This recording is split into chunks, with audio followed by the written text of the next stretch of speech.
بسم اللہ الرحمن الرحیم رب اشرح لی صدری ویسر لی امری واحلل عقدۃ من لسانی یفقہوا قولی۔ یہاں یہ مشہور سوال پیدا ہوتا ہے کہ جس امر کے لیے دعا کی جاتی ہے اگر وہ مقدر ہو چکا ہے تو بندہ دعا کرے یا نہ کرے، یعنی اگر کوئی بات ہماری تقدیر میں لکھ دی گئی ہے تو پھر ہم اس کے لیے دعا کریں یا نہ۔ کبھی سوال پیدا ہوا آپ کے دل میں یہ کہ اگر میری موت لکھ ہی دی گئی ہے تو پھر زندگی مانگنے کا کیا فائدہ؟ اگر کوئی بیمار ہے تو ہم زیوم کرنے سے تو مر ہی جانا ہے، اس کی صحت کی دعا کس لیے کرنا؟ کیونکہ اس کی تقدیر میں ہے کہ فلاں تاریخ کو یہ مر جائے گا۔ تو اگر وہ مقدر ہو چکا ہے تو بندہ دعا کرے یا نہ کرے، اور اس شک کی وجہ سے انسان کیا ہوتا ہے، پھر دعا نہیں کرتا اور وہ شیکی ہو جاتا ہے۔ شک انسان کو شیکی کر دیتا ہے۔ اس کا وقوع میں آنا لابدی اور ضروری ہے۔ لابد عربی میں کہتے ہیں لازم، اور اگر وہ مقدر نہیں ہے تو بندہ سوال کرے یا نہ کرے وقوع میں نہیں آئے گا۔ یعنی اگر کچھ ہونا ہے تو ہو جائے گا، نہیں ہونا تو نہیں ہوگا، دعا مانگنے کا کیا فائدہ؟ سمپل ورڈز میں عام طور پر لوگ اس طرح ریاکٹ کرتے ہیں۔ اس مغالطے کو، مغالطہ کیا ہوتا ہے؟ غلط فہمی کو ایک گروہ نے صحیح سمجھا، کہا ہاں بالکل ٹھیک ہے ایسے ہی تو ہے، اور دعا اور التجا کو بالکل چھوڑ دیا۔ اس بنا پر یہ گروہ اس امر کا قائل ہو گیا کہ سوال، دعا، التجا سے کوئی فائدہ حاصل نہیں ہو سکتا، کوئی فائدہ نہیں دعا کرنے کا، وہی ہوگا جو ہونا ہے۔ کچھ لوگ اس عقیدے کے قائل ہو گئے۔ یہ اس کی انتہائی جہالت اور دلالت و گمراہی ہے۔ ایسا سوچنا کیا ہے؟ جہالت، دلالت، گمراہی، شیطان کا ڈالا ہوا وسوسہ بیسیکلی۔ علاوہ ازیں اپنے مسلک میں یہ گروہ خود متناقض ہے، سیلف کنٹرڈکشن کا شکار ہے۔ خود متناقض، خود یعنی سیلف، متناقض یعنی کنٹرڈکٹری۔ اس کے مسلک میں، مسلک یعنی اس کی سوچ اور طریقے میں جس پہ یہ چل رہا ہے، باہمی تضاد اور تخالف یعنی مخالفت پائی جاتی ہے، یعنی سیلف کنٹرڈکٹری ہے۔ کیونکہ اگر یہ لوگ اپنے اس مسلک کو بطور کلی مان لیتے ہیں تو دنیا جہان کے تمام اسباب کا تعطل واجب اور ضروری ہو جاتا ہے۔ یعنی اگر بات یہی ہے تو پھر دنیا میں ہر سبب بیکار ہے، کوئی سبب بھی اختیار نہیں کرنا چاہیے۔ دعا بھی کیا ہے؟ سبب ہے نا، جیسے اور بہت سے سبب ہوتے ہیں کام ہونے کے۔ تو اگر اس کو آپ سمجھے کہ یہ کوئی فائدہ نہیں ہے، اس کا مطلب یہ ہے کہ دنیا میں پھر کسی بھی کام کے کرنے کا کوئی فائدہ نہیں ہے، کوئی سبب نہیں اختیار کرنا چاہیے۔ یہاں سے گھر جانا ہے، چلے جائیں گے، گاڑی کی کیا ضرورت ہے؟ گاڑی منگائیں یا نہ منگائیں، چلے جائیں گے۔ بھوک لگی، تقدیر میں ہوگا، کھانا مل جائے گا، کچھ کوشش کریں یا نہ کریں کوئی فرق نہیں پڑتا، جو ہونا ہے ہو ہی جائے گا۔ اس مسلک کے قائل سے کہا جائے کہ اگر سیری اور سیرابی تیرے لیے مقدر ہو چکی ہے تو وہ ہو کر رہے گی، تو کھائے یا نہ کھائے، پانی پیے یا نہ پیے، اور مقدر نہیں ہے تو ہرگز ہرگز سیری اور سیرابی حاصل نہ ہوگی۔ اسی طرح اگر اولاد تمہارے مقدر ہو چکی ہے تو وہ یقیناً ہو کر رہے گی۔ اپنی بیوی باندی سے خلوت و ہم بستری کرو یا نہ کرو، یعنی شادی کرو یا نہ کرو، اور مقدر نہیں تو ہرگز ہرگز اولاد نہ ہوگی، خلوت و ہم بستری کرو یا نہ کرو، پھر تمہیں نکاح کی یا باندی کی کیا ضرورت ہے؟ دنیا کے سارے اسباب اور اسباب کے سارے سلسلے کو اسی طرح سمجھنا چاہیے۔ کیا اس خیال کے آدمی کو عقل مند، بلکہ عقل مند تو کیا انسان بھی کہا جا سکتا ہے جو یہ سوچے؟ جبکہ حیوانات اور چوپائے تک وہ اسباب فطرتاً مہیا کرتے ہیں جن سے ان کی بقا اور زندگی وابستہ ہے۔ ان لوگوں سے تو حیوانات اور چوپائے زیادہ عقل مند ہیں اور سمجھدار کہے جائیں گے۔ یہ لوگ تو حیوانات سے بھی گئے گزرے، تو قرآن پاک میں آتا نا، اولئک ھم کالانعام بل ھم اضل سبیلا۔ اور یہ کن لوگوں کے بارے میں ہے؟ جو اس طرح کی سوچ رکھتے ہیں، جو عقل سے کام نہیں لیتے، جو سوچتے نہیں۔ بعض اپنی فطانت اور زیرکی کا ثبوت دیتے ہوئے یہاں تک کہتے ہیں کہ دعا کرنا محض ایک تعبدی امر ہے۔ تعبدی کیا؟ یعنی عبادت ہے۔ دعا کا ہمیں حکم کیوں دیا گیا اور ہم دعائیں کیوں کریں؟ کیونکہ یہ عبادت ہے، اس ہم عبادت کر رہے ہیں۔ اللہ تعالیٰ دعا کرنے والے کو صرف اجر و ثواب عطا فرماتا ہے، یعنی فائدہ کو نہیں، ہونا مانا کچھ نہیں، بس ثواب مل جائے گا۔ حصول مطلب میں دعا کا کوئی اثر اور دخل نہیں۔ ان زیرک طبع انسانوں کے نزدیک قلب و زبان سے دعا یا التجا کرنے نہ کرنے میں حصول مطلب کے لیے کوئی فرق نہیں۔ زیرک طبع کا کیا مطلب ہے؟ یعنی بڑے سمجھدار ہوشیار ہیں اور اسمارٹ، یعنی اپنے آپ کو بڑا عقل مند سمجھتے ہیں، تو انہوں نے یہ فلسفہ ایجاد کر رکھا ہے۔ ایک گروہ جو اس سے زیادہ زیرکی اور دانائی کا مدعی ہے، یعنی ایک ان سے بھی آگے ہے، کہتا ہے کہ حصول مطلب و مدعا اور قضاء حاجت کے بارے میں دعا ایک علامت اور نشانی کا حکم رکھتی ہے۔ اس سے جسٹ سمبل، یعنی دعا کی ریالٹی کچھ نہیں، ایک سمبولک چیز ہے۔ کسی بندے کو دعا کی توفیق میسر آئی تو یہ اس کی حاجت روائی اور حصول مدعا کی علامت ہے۔ یعنی اگر کوئی دعا کرے گا تو سمجھو کہ اس کے مطلب پورا ہونے والا ہے۔ اس کی مثال ایسی ہے کہ موسم برسات میں تم سیاہ بادلوں کی گھٹائیں اور سرد ہوائیں دیکھتے ہو تو یہ اس امر کی دلیل ہے کہ برسات ضرور ہوگی. یعنی دعا کیا ہے؟ بادل کی طرح. اگر دعا ہو گئی تو کیا ہوگا؟ مطلب یہ کہ معاملہ حل ہونے والا ہے. جیسے بادل آئے تو سمجھو کہ بارش آنے والی ہے. ان لوگوں کے نزدیک طاعات، عبادات کے اجر و ثواب اور کفر اور معاصی کے عقاب اور عذاب کا بھی یہی حکم ہے. کفر اور معاصی کیا؟ معاصی کس کو کہتے ہیں؟ گناہوں کو. عقاب کیا ہوتا ہے؟ سزا. اور عذاب کا بھی یہی حکم ہے. وہ کہتے ہیں کہ اطاعت اور عبادات، کفر و عصیان محض اجر و ثواب، عقاب و عذاب کی علامتیں ہیں اور کچھ نہیں، کیونکہ یہ چیزیں ثواب اور عذاب کے اسباب نہیں ہیں. ان کے نزدیک غلط کرو، برا کرو، اچھا کرو، نیک کرو، بد کرو، ہونا مانا کچھ نہیں، سبھی برابر ہیں. تو وہ عمل کو بھی سبب نہیں سمجھتے. کس کا؟ جنت میں جانے کا. ان لوگوں کے نزدیک کسی چیز کو توڑنے سے ٹوٹ جانے، جلانے سے جل جانے، قتل کرنے سے قتل ہو جانے کا بھی یہی حکم ہے، کیونکہ یہ چیزیں ان امور کے لیے حتمی اسباب نہیں.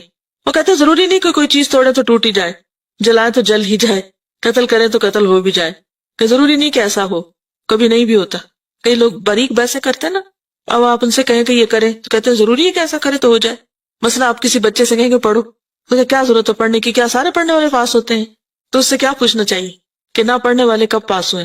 اصل میں یہ ان مبالغہ آرائیوں میں سے ہے جب لوگ کہتے ہیں نا کہ ہم نے تو پڑھا ہی نہیں اور ہم پھر بھی پاس ہوئے. اس نے تو پڑھا ہی نہیں، اس نے تو کچھ کیا ہی نہیں اور اس کا سب کچھ ہو گیا. ہر وقت چانس اور اس طرح کی نا خیالی دنیا میں جیتے ہیں اور اسباب اختیار نہیں کرتے. تو ایسی جھوٹی باتیں بھی عام نہیں کرنی چاہیے. اس کا آخر مقصد کیا ہوتا ہے؟ بعض مائیں بڑے پراؤڈلی کہتی ہیں میں نے تو اپنے بچے کو کبھی پڑھتے دیکھا ہی نہیں، پھر بھی اس کی فرسٹ ڈویژن آ جاتی ہے. کیا آپ اس کو ہر وقت دیکھتی ہیں؟ سائے کی طرح اس کے ساتھ ہے. آپ کو کیا پتا کہ اسکول میں پڑھ لیتا ہوگا یا خود کسی وقت پڑھتا ہوگا؟ یا یہ کیسے ہو سکتا ہے کہ ایک شخص کچھ بھی نہ پڑھے اور پھر بھی وہ بہت اچھی طرح کامیاب ہو؟ اس طرح کی باتیں پھیلانا بھی ایک جرم ہے. کیوں؟ اس سے دوسروں کو کیا ملتا ہے؟ کون سا سبق؟ کچھ نہ کرو، کوئی فائدہ نہیں کچھ کرنے کا. اور ہماری قوم میں خاص طور پر یہ بات بہت عام ہے. محنت کا درس دینے والے بہت کم ہیں اور خیالی دنیا میں رہنے والے، خیالی پلاؤ پکانے والے بہت ہیں. خوش فہمیوں میں جینے والے، کچھ کرو نہ کرو ہو ہی جائے گا، جنت بھی ایسے ہی مل جائے گی اور دنیا میں بھی کچھ محنت کی ضرورت نہیں. تو دنیا میں کیا واضح فرق نہیں ہے پھر ہم میں اور ترقی یافتہ قوموں؟ وہ بائی چانس تو نہیں ترقی کر گئے، انہوں نے سخت محنت کی ہے، محنت کر کے اپنی دنیا بنائی، اور ہم صرف خیالوں میں جیتے ہیں کہ ہو ہی جائے گا. اور امتحان دینے میں بھی ہمارا طریقہ کار کیا ہوتا ہے؟ کیا کرتے ہیں؟ چانس پہ. ہر چیز چانس پہ ہے ہماری.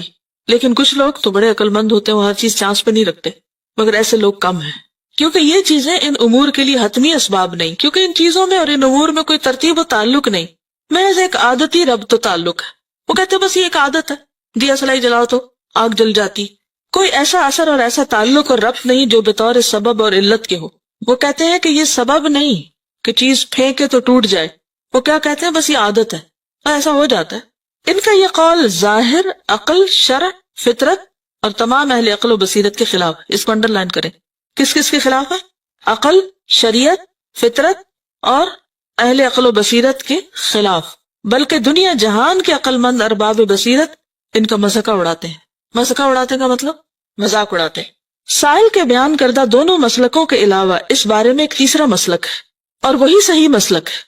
وہ یہ کہ امر مقدور اور مقدر اسباب کے ساتھ ساتھ مقدور و مقدر ہوا ہے. کیا مطلب ہے اس کا؟ مقدور کیا ہوتا ہے اور مقدر؟ مقدور کس وزن پر ہے؟ روٹ کیا ہے؟ قدر سے، تقدیر سے. مقدور جو چیز مقدر میں رکھی گئی، ٹھیک ہے، اور مقدر بھی وہی ہے، دونوں سیم ہے، اسی لیے واو ان کو جمع کر رہی ہے. وہ یہ کہ امر مقدور و مقدر اسباب کے ساتھ مقدور و مقدر ہوا ہے. یعنی تقدیر کس کے ساتھ ہے؟ اسباب کے ساتھ جڑی ہوئی ہے. یہ بات سمجھ آئی ہے کہ نہیں آئی؟ جس کو نہیں آئی وہ ہاتھ کھڑا کر کے پوچھ لے اور میں اسے شاباش دوں گی. اسٹیٹمنٹ کی سمجھ نہیں آ رہی. امر کا کیا مطلب ہے؟ کوئی بھی کام، کوئی بھی چیز جس کی تقدیر لکھی ہوئی ہے یا وہ مقدر ہوا ہے کیسے ہوگا، اس کے ساتھ اس کا سبب بھی مقدر ہے، وہ بھی ساتھ لگا ہوا ہے، اس کی بھی تقدیر ہے، سبب بھی تقدیر کا حصہ ہے. اب سمجھ آئی؟ ہاں، یہ بالکل ایسے ہی کہ جیسے وہ اس روز کسی نے ایک بہت اچھا کمنٹ دیا تھا. کسی نے کسی بزرگ سے کہا کہ دعا مانگنے کا فائدہ نہیں کیونکہ جو تقدیر میں ہوگا لکھا جائے. تو انہوں نے کیا کہا؟ کیا پتا کہ تمہاری تقدیر میں لکھا ہو کہ تم دعا مانگو گے تو تمہارا یہ کام ہوگا. پھر یہی بات ہے، یہی بات یہاں پر ہے. ٹھیک ہے، اگر آپ یہ بات یاد رکھ لینا تقدیر کا مسئلہ آپ کو آسانی سے سمجھ آ جائے گا. کیا کہ تقدیر سبب کے ساتھ بندھی ہوئی ہے. مثال کے طور پر آپ دیکھیے جیسے یہ لائٹ لگی ہوئی ہے نا، تو یہ کس کے ساتھ بندھی ہوئی ہے؟ سوئچ کے ساتھ، اس بٹن کے ساتھ. یعنی آپ نے ساری محنت کوشش سب کچھ کی، لگا ہوا ہے ہر چیز، لیکن جب تک اس کو آن نہیں کریں گے نا، یہ سبب ہے اور یہ مسبب جس کے لیے سبب اختیار کیا گیا ہے. تو اب آپ کہیں میری تقدیر میں ہوگی روشنی تو یہ جل پڑے گا، تو اب آپ کو کیا کرنا ہے؟ بٹن دبانا ہے، کیونکہ یہ بھی تقدیر کا حصہ ہے کہ آپ سبب اختیار کریں، یہ اس کے ساتھ ہے. ٹھیک ہے، آپ سمجھ آگے؟ شکر ہے. اور انہی اسباب میں سے ایک سبب دعا بھی ہے. ٹھیک ہے، دعا کیا ہے؟ سبب ہے. کوئی امر مقدور و مقدر محض بلا سبب مقدور و مقدر نہیں ہوتا. اس کو بھی انڈر لائن کر لیں، یہ آپ کو زندگی میں بہت فائدہ دیں گی، یہ باتیں کئی گتھیاں سلجھائیں گی. بلکہ اسباب کے ساتھ مقدور و مقدر ہوا. یہ جو بار بار مقدور و مقدر ہے نا، ایک ہی بات کو مختلف طریقوں سے کیا گیا تاکہ آپ بات سمجھ جائیں. پس بندہ جب کوئی سبب عمل میں لاتا ہے، اس سبب کے ساتھ، یعنی جب کوئی سبب اختیار کرتا ہے، اسے بٹن آن کرتا ہے، تو اس سبب کے ساتھ جو امر مقدور و مقدر ہے وہ بھی وقوع میں آ جاتا ہے، یعنی لائٹ جل پڑتی ہے. ٹھیک. اور سبب عمل میں نہیں لاتا تو اس سبب کے ساتھ جو امر مقدور و مقدر ہے وہ بھی وقوع میں نہیں آتا. ٹھیک ہے. مثلا سیری و سیرابی، کھانے پینے کے ساتھ، اولاد ہم بستری کے ساتھ، کھیتی اناج زمین پر دانے بونے کے ساتھ، اور جانور کی جان نکلنا ذبح کرنے کے ساتھ مقدور و مقدر ہے. اور یہی تیسری قسم صحیح اور حق ہے. ٹھیک ہے. اس تیسری قسم کے سمجھنے سے سائل محروم ہے. کون سا سائل؟ وہ جس نے سوال کیا تھا، اسے اس کے سمجھنے کی توفیق ہی میسر نہیں ہوئی. اس تیسری قسم کے لحاظ سے دعا و التجا ایک قوی ترین اور زبردست سبب ہے. اسی لیے حضرت عمر کہا کرتے تھے، یا اللہ اگر تو نے ہمیں بدبخت لکھا ہے تو تو ہی ہمیں خوش بخت لکھ دے. تو دعا کرتے تھے وہ. اور دعا جو ہے وہ کس کو بدل دیتی ہے؟ یعنی یہ سبب ہے تو اس کی وجہ سے جو مسبب ہے اس میں بھی تبدیلی آ جاتی ہے. یمحو اللہ ما یشاء ویثبت، اللہ جس چیز کو چاہتا ہے مٹاتا ہے، جس کو چاہتا ہے برقرار رکھتا ہے. اس کے لیے کیا مشکل ہے کہ وہ کسی چیز کو لازم ہی کرے کہ نہیں ایسا ہی ہونا چاہیے، اللہ یہ کہ اس کی مشیت اس کا تقاضا کرتی ہو. کیا مطلب ہے اس کا؟ یعنی اس کا جو کریشن پلان ہے اس میں ویسا ہونا زیادہ بہتر، یعنی اس کی مصلحت اس بات کا تقاضا کرتی ہے. اور یہاں سے اللہ تعالیٰ کی اتھارٹی بھی پتہ چلتی ہے. ٹھیک ہے. تو بعض اوقات سبب اختیار کرتے ہیں لیکن اس کے باوجود الٹیمیٹ اتھارٹی اللہ ہی کے پاس ہے کہ وہ وہاں سے اس کو آگے ہونے دے یا نہ ہونے دے. کیونکہ اگر وہاں چیک اینڈ بیلنس نہ ہو اور ہر چیز ہمارے ہلانے سے ہل جائے تو پھر کیا ہو؟ اگر ہم کہیں یا اللہ بارش ہو اور جو باہر لوگ ہیں کہ یا اللہ بارش بالکل نہ ہو، نظام درہم برہم ہو جائے سارا. تو اس لیے وہاں چیک اینڈ بیلنس ہونا بہت ضروری ہے کہ یہاں سے جو دعا اٹھی ہے، سبب آیا ہے، کیا اس کو نافذ ہونے دیا جائے اور وہ چیز ہو جائے جو یہ چاہ رہا ہے. اور اگر یہ ہو گئی اور ان کے سروں پہ آ گری تو پھر بنے گا کیا؟ تو یہ جو اللہ نے اتھارٹی اپنے ہاتھ میں رکھی یہ بھی اس کی رحمت ہے. عام طور پہ لوگ تقدیر کو نعوذ باللہ اللہ کا ظلم قرار دیتے ہیں کہ اللہ نے تو ہمارے ہاتھ باندھ دیے، ہم تو کچھ کر ہی نہیں سکتے. تو یہ اللہ کی طرف سے ظلم نہیں ہے بلکہ کیا ہے؟ اس کی رحمت ہے کہ اللہ اپنے بندوں پر ہمیشہ مہربان ہے. جب کوئی ہماری دعا سن لی جاتی ہے تو بھی اس کی مہربانی ہے، اور اگر نہیں سنی جاتی تو بھی اس کی مہربانی. کس طرح کہ یہ بندہ ابھی 4 دن اور مانگے نا ذرا، کیونکہ اگر ابھی اس کو یہ چیز مل گئی جو یہ مانگ رہا ہے تو کیا ہوگا؟ یہ مجھے بھول جائے گا. اور جو کچھ پھر بندہ مانگتا رہتا ہے تو کیا خیال ہے کہ وہ ضائع ہوتا چلا جاتا ہے، وہ جمع ہوتا رہتا ہے. ہم یہاں پریشان ہیں کہ سنی نہیں جا رہی اور وہاں اتنا کچھ جمع ہو رہا ہے کہ قیامت کے دن جب انسان اس حصے کو دیکھے گا اعمال نامے کے جو دعاؤں کے اجر پر مشتمل ہوگا تو تمنا کرے گا کاش دنیا میں میری ایک دعا بھی قبول نہ ہوتی اور یہ سب مجھے آج ملتا. تو اس لیے مانگنے کی توفیق مانگے، کبھی بھی مانگ کے مایوس نہ ہو. اگر کوئی چیز نہیں مل رہی، نہیں آ رہی، اس میں بھی خیر ہے، اس میں بھی بھلائی ہے. ان مع العسر یسرا. بعض اوقات ہم روتے ہیں، پریشان ہوتے ہیں، لیکن معلوم نہیں ہماری دعاؤں کی وجہ سے کتنی ہمارے گناہ جڑ جائے. ہماری جب دعائیں بہت قبول ہونے لگتے تو ہم آپ کو بڑی چیز سمجھنے لگتے. بعض اوقات غرور تکبر میں مبتلا ہو جاتے، بعض اوقات عبادت چھوڑ دیتے، کرنے کا کام چھوڑ کے بیٹھ جاتے. اللہ کو پتا ہے نا کہ اگر ہماری ساری دعائیں مان لیں گی تو ہم تو نقصان اٹھائیں گے. مثلا اگر بچے کی آپ ہر بات مانتے چلے جائیں تو کیا ہوتا ہے؟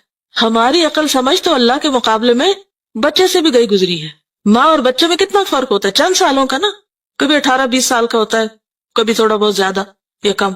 تو ماں اپنے آپ کو بڑی چیز سمجھتی کہ بچہ تو بالکل بے عقل ہے، اس کو تو کچھ خبر نہیں، تو اس کی ہر بات نہیں ماننی چاہیے. بعضوں کا جینوئن بھی ہوتی ہے تو ہم صرف اس لیے نہیں مانتے کیونکہ بچے نے کہی ہے، تو یہ بچہ ہے اس لیے نہیں اس کی مانی جائے گی. تو کتنی بھی پیار کرنے والی ماں ہو، بچے کی ہر بات کبھی نہیں مانتی اور نہیں ماننی چاہیے، کیونکہ اس کی بعض باتوں میں اسی کے لیے نقصان ہے. مثلا اگر بچہ صبح اٹھے اور کہے میں نہیں اسکول جاتا تو ماں کہو میں گلے سے لگاؤں تمہیں. مجھے یاد ہے میں جب چھوٹی ہوتی تھی تو میں رو دھو کے روز اسکول جاتی, میں جانے ہی نہیں چاہتی تھی, رو رو کے برا حال کر لیتی تھی. اور کیا سمجھتی تھی میں کہ بہت ہی مظلوم ہوں اور میرے ماں باپ بہت ظالم ہیں. لیکن اب میں بعض اوقات کانپ اٹھتی ہوں کہ اگر میرے ماں باپ ذرا بھی ڈھیلے پڑتے تو میں کہاں خوار ہوتی. لیکن اس وقت ہمیں سمجھ نہیں آتی. اسی طرح استاد بعض اوقات سختی کرتے ہیں اور ہم ان کو بہت ظالم سمجھتے ہیں, حالانکہ وہ سختی ہمارے حق میں اچھی ہوتی ہے. تو بہرحال میرے نزدیک جو چیز اچھی ہے میں اس پہ رو دھو کے دعا مانگ رہا ہوں. اب تو دے تو تیری رحمت, اور تو نہ دے تو میں پھر بھی ناراض نہیں, کیونکہ اس میں بھی میری ہی بھلائی ہے جو تو مجھے نہیں دے رہا. کیونکہ اگر مجھے مل جائے وہ جو میں مانگ رہا ہوں تو ہو سکتا ہے وہی میرے لیے ہلاکت کا باعث ہو جائے, تو یہ بھی اس کی رحمت ہے. بس اگر کسی امر مقدور کا وقوع دعا کے ساتھ مقدر ہے تو پھر یہ کہنا کسی بھی طرح صحیح نہیں کہ دعا سے کوئی فائدہ نہیں. جس طرح یہ کہنا صحیح نہیں کہ کھانے پینے اور دیگر حرکات اور اعمال سے کوئی فائدہ نہیں ہو سکتا. یقیناً حصول مطلب کے لیے دعا اور التجا سے زیادہ کوئی چیز مؤثر, مفید اور نفع بخش نہیں, اور اس سے بڑھ کر کوئی دوسرا سبب نہیں. کس سے بڑھ کر کوئی دوسرا سبب نہیں؟ دعا سے. اسی لیے آپ کوشش کے ساتھ دعا بھی لازمی کریں, ٹھیک ہے؟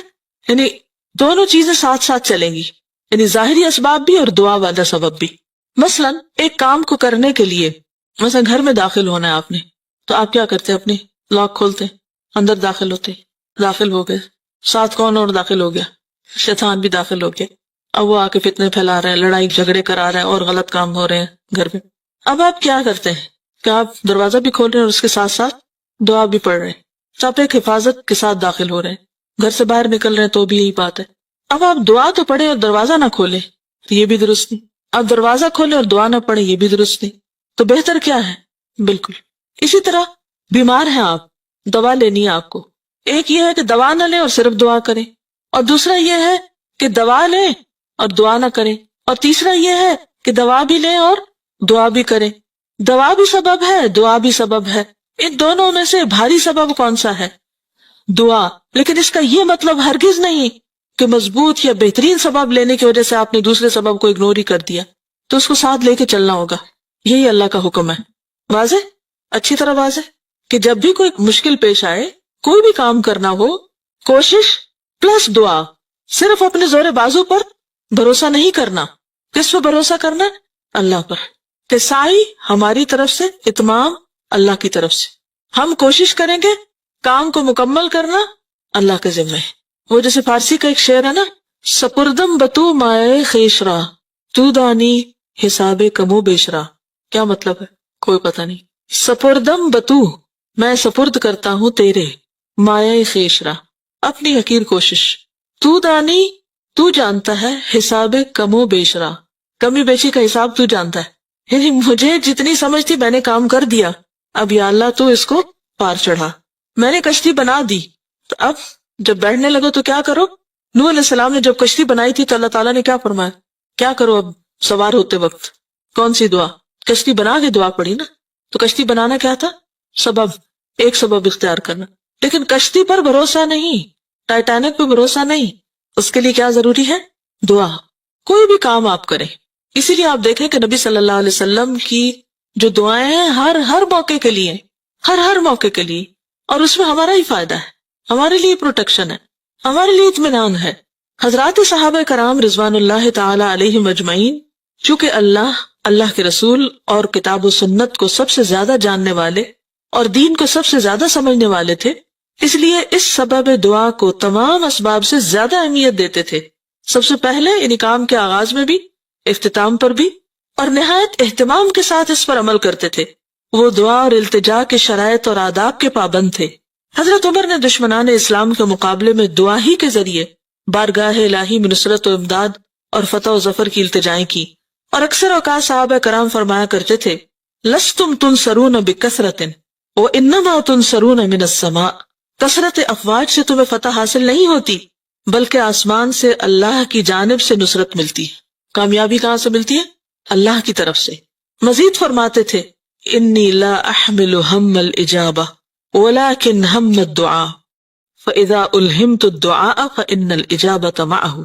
مجھے اجابت دعا کی فکر نہیں, یعنی دعا کی قبولیت کی فکر نہیں, فکر ہے تو دعا کی. جب دعا کی توفیق دی گئی تو اجابت تو اس کے ساتھ ہی ہے. اذا سألک عبادی انی فانی قریب اجیب دعوت الداعی اذا دعان. اجیب یعنی جب آپ پکارتے ہیں تو اللہ کی طرف سے کیا وعدہ آ جاتا ہے؟ اجیب، اجابت ہو جاتی ساتھ ہی. کسی شاعر نے اس مقصد کو اپنے شعر میں یوں ادا کیا ہے: لو لم ترد نیل ما ارجو واطلبه من جود کفیک ما علمتنی الطلبا. اور اس کو عودتنی بھی پڑھا گیا، علمتنی کو. ٹھیک ہے، ترجمہ کیا ہے؟ اپنے دست سخا یعنی سخاوت سے اگر میری طلب پوری کرنے کا تو ارادہ نہ کرتا تو مانگنا مجھے نہ سکھایا ہوتا. اگر تو نے میری آرزو پوری کرنے کا ارادہ نہ کیا ہوتا تو مجھے مانگنا ہی نہ سکھایا ہوتا. اس کا مطلب یہ کہ تو میری آرزو پوری کرنا چاہتا ہے، میری مراد پوری کرنا چاہتا ہے، اسی لیے تو مجھے دعا کا حکم دیا اور دعا کرنا بھی سکھایا. تو جو تو نے سکھایا اس کو میں کیوں نہ اختیار کروں؟ جی بالکل. حضرت آدم علیہ السلام کو جب احساس ہوا کہ ان سے غلطی ہو گئی تو انہوں نے کیا کہا؟ وَتَلَقَّى آدَمَ مِن رَبِّهِ كَلِمَاتٍ فَتَابَ عَلَيْهِ. تو اللہ ہی نے سکھایا نا آدم کو، کیونکہ انہیں یہ بھی نہیں پتا تھا کہ اب کیا کروں، کیسے مانگوں. تو اللہ نے کلمات سکھا دیے. تو اگر اللہ نے دعائیں قبول نہیں کرنی تھی تو سکھائی کس لیے؟ واضح. پس جس شخص کو دعا القاء کی گئی یعنی دل میں ڈال دی گئی، دعا و التجا کی توفیق عطا کی گئی، تو سمجھ لینا چاہیے کہ اس نے ضرور اجابت دعا کا ارادہ فرما لیا. چنانچہ اللہ سبحانہ وتعالیٰ کا ارشاد ہے: ادعونی استجب لکم، المؤمن 40-60. تم مجھ سے مانگو میں تمہاری دعا قبول کروں گا. مزید ارشاد ہے: وَإِذَا سَأَلَكَ عِبَادِي عَنِّي فَإِنِّي قَرِيبٌ أُجِيبُ دَعْوَةَ الدَّاعِ إِذَا دَعَانِ. البقرہ 186. جب میرا بندہ مجھ سے مانگتا ہے تو میں اس کے قریب ہوتا ہوں، دعا کرنے والے کی دعا قبول کرتا ہوں. حضرت ابو ہریرہ سے مروی ہے کہ رسول اللہ صلی اللہ علیہ وسلم نے ارشاد فرمایا: من لم يسأل اللہ یغضب علیہ. ترمذی کتاب الدعوات. جو آدمی اللہ تعالیٰ سے نہیں مانگتا اللہ تعالیٰ اس پر خفا ہوتا ہے. یہ آیتیں اور حدیثیں اس امر پر دلالت کرتی ہیں کہ اللہ تعالیٰ کی رضامندی اسی میں ہے کہ اس سے دعا کی جائے، اس سے دست سوال دراز کیا جائے، بندے اس سے مانگے اور اس کی اطاعت اور عبادت کریں، کیونکہ دعا جو ہے وہ عبادت بھی ہے اور اللہ نے بندے کو اپنی عبادت کے لیے پیدا کیا. تو گویا جو بندہ دعا نہیں مانگتا وہ اپنے مقصد زندگی کو بھی پورا نہیں کرتا. ظاہر ہے کہ جب اللہ تبارک و تعالیٰ راضی ہوتا ہے تو ہر قسم کی خیر اور بھلائی اس کی رضامندی اور خوشنودی ہی میں ہے. جس طرح کہ ہمہ یعنی تمام قسم کی آفتیں اور مصیبتیں اس کے غضب، خفگی اور ناراضگی میں ہیں. حضرت امام احمد بن حنبل نے کتاب الزہد میں ایک حدیث قدسی نقل کی ہے: انا اللہ لا الہ الا انا اذا رضیت بارکت ولیس لبرکتی منتہا واذا غضبت لعنت ولعنتی تبلغ السابع من الولد. میں اللہ ہوں، میرے سوا کوئی معبود نہیں. جب میں کسی سے راضی ہوتا ہوں تو اسے میں اپنی برکت سے نوازتا ہوں اور میری برکت کی کوئی انتہا نہیں، اور جب میں کسی سے خفا ہوتا ہوں تو اس پر لعنت بھیجتا ہوں اور میری لعنت اس کی 7ویں اولاد تک پہنچتی ہے، نسلوں تک اثر جاتا ہے. تو اس لیے کس چیز سے بچنا چاہیے؟ ہر اس کام سے جس سے اللہ کی ناراضگی ہو. گناہوں کو بس اللہ کی ناراضگی کے ڈر سے چھوڑ دینا چاہیے کہ اس کا وبال نہ بھگتنا پڑے. عقل اور نقل، فطرت اور تمام ملل و اقوام اور پرستاران مذاہب کا تجربہ رہنمائی کرتا ہے کہ اللہ رب العالمین کا تقرب، اس کی رضامندی اور اللہ تعالیٰ کی مخلوق اور اس کے بندوں کے ساتھ نیکی، بھلائی اور احسان، اللہ تعالیٰ کی طرف سے ہر قسم کی خیر اور بھلائی حاصل کرنے کا سب سے بڑا سبب ہے، اور اس کے خلاف عمل کرنا ہر قسم کے شر اور برائی کا سبب ہے. کیا خیر و بھلائی کا سبب ہے؟ اللہ کا تقرب، رضامندی، اللہ کی مخلوق اور اس کے بندوں کے ساتھ نیکی، بھلائی اور احسان. یعنی جب آپ بندوں کے ساتھ بھلائی، نیکی اور احسان کرتے ہیں تو اس سے کیا ہوتا ہے؟ اللہ کی طرف سے آپ کو بھی بھلائی، خیر اور برکت نصیب ہوتی. اور اگر آپ کسی کو ستا رہے ہیں، کسی کے خلاف سازشیں کر رہے ہیں، کسی کو برا بھلا کہہ رہے ہیں یا برا ثابت کرنے کی کوشش کر رہے ہیں یا الزام تراشی کر رہے ہیں یا غیبت کر رہے ہیں یا کسی طرح کسی کو نقصان دینے کی کوشش کر رہے ہیں، ہو سکتا ہے اس شخص کو پتہ ہی نہ ہو جس کے پیچھے آپ پڑے ہوئے ہیں، لیکن یاد رکھیے جو آپ کسی کے لیے کر رہے ہو سارا آپ پہ پلٹے گا، سب آپ کے سر پہ آئے گا. جب بھی کسی کو دکھ دینے لگے تو سوچیں یہ میں اس کو نہیں اپنے آپ کو دینے لگی ہوں، تو آپ کا ہاتھ فوراً رک جائے گا، کیونکہ کوئی بھی شخص اپنے آپ کو نہیں دینا چاہتا. بعض اوقات ایسا ہوتا ہے نا کہ غصے میں آ کے ہم بڑے بڑے غلط ارادے کر لیتے ہیں کہ ایسی تیسی میں فلاں کی یہ کر دوں گی، وہ ہو جائے گا، اور پھر بری بری باتیں سوچتے ہیں اور پھر اس کے خلاف مہم چلا دیتے. کوئی بھی جو کسی کے خلاف مہم چلاتا ہے خود نہیں بچ سکتا، اس سے خود لپیٹ میں آتا ہے. یہ پکی بات ہے، یہ اللہ کی ناراضگی کا سبب ہے، اور جب اللہ کی ناراضگی ہوتی ہے تو اللہ کی رحمتوں سے بندہ دور ہوتا چلا جاتا ہے. تو ہر وقت اس بات کو سوچنا چاہیے کہ ہم کس طرح کسی کی بھلائی کریں پس تم انعامات الہی اور اس کی نوازشات سے اسی قدر بہرہ ہو سکتے ہو اور اسی قدر اس کی خفگی اور ناراضگی سے دور رہ سکتے ہو جس قدر تم اس کی اطاعت و فرما برداری کرو گے اور اس کا تقرب حاصل کرو گے اور اس کی مخلوق اور بندوں کے ساتھ احسان اور صلہ رحمی